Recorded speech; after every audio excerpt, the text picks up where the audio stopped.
Hi, I am Anna. I come from www.ntvforex.com. Equities fall. A Trump pressing to up their offer for another round of stimulus analysis. http ntvforex.com News ID 6918809182028 47:48 am. Boris Johnson says a national lockdown would be disastrous, but his scientific advisors are proposing a 2-week lockup in October. A new risk-averse religion with devotees kneeling to the great NHS deity has been born. The question is whether the government decides to follow the science or not. Cases are certainly up, but the number of tests being carried out daily is exponentially higher than it was in March and April. The worry, of course, is that there is a lag of a couple of weeks, and the rise in cases we have seen translates into a spike in hospital admissions in a fortnight. British shoppers are a robust lot. UK retail sales rose 0.8% and are now 4% ahead of February's pre-pandemic levels. When you can do things like go on holiday, you can buy stuff, like DIY materials. Home improvement spending drove sales of household goods to rise by 9.9%. We will see just how this translates into companies when Kingfisher reports half-year results next week. Consumer spending is a big driver of the economy, but unfortunately a V-shaped recovery in retail sales is only part of the picture, and we are yet to see what happens as the furlough scheme ends and real permanent unemployment rises. Equity markets fell, with chatter about a vaccine more conservative and hopes of any delivery in volume really focused on next year and not by the end of October, despite what Donald Trump says. What we might have by the end of October is some really compelling results from clinical trials, which might be enough for markets. Donald Trump is pressing House Republicans to up their offer for another round of stimulus. NBSP European stocks were broadly lower on Friday, with the FTSE 100 again looking around the 6,000 level.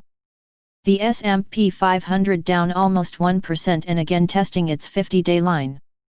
The Nasdaq dropped over 1% to close under its 50-day moving average. Snowflake fell, with the stock declining 10% after the frenzied first day of trade led to some profit-taking. Tesla was down 4% ahead, but remains up this week ahead of the Battery Day event next Tuesday. NBSP jobless claims in the U.S. improved slightly, the picture remains troubled and one of a slower recovery. Initial claims fell marginally to 860,000, but this is still very high.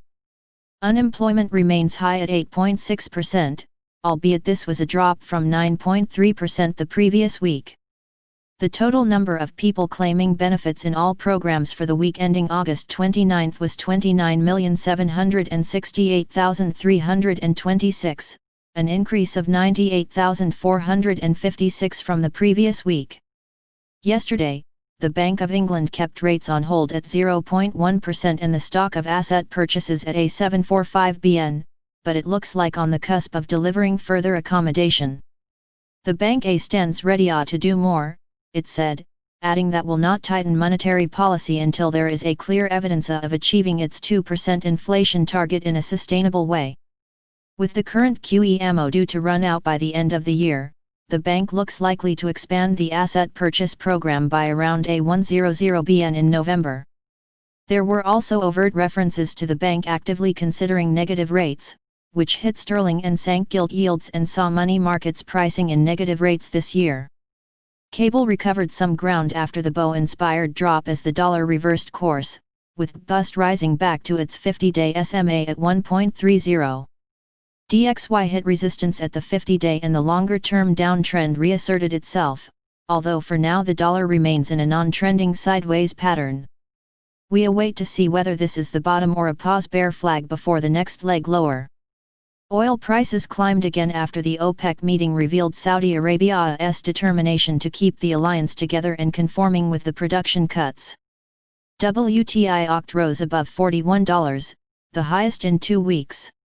There were words of warning for traders from Prince Abdulaziz bin Salman, the Saudi energy minister, who said anyone gambling on the market would be ouching like hella, in reference to a question over whether OPEC would taper cuts in December. OPEC wanted to say whether it will take further action to boost prices, but as mentioned yesterday, this will depend on the price, which largely will be a factor of sentiment based around demand. NBSP. Subscribe our channel to receive the news as soon as possible. Thank you for watching. If you want to read real-time news, text messages to MT5 Expert Advisors page at https://m.me/mt5.expert.advisors.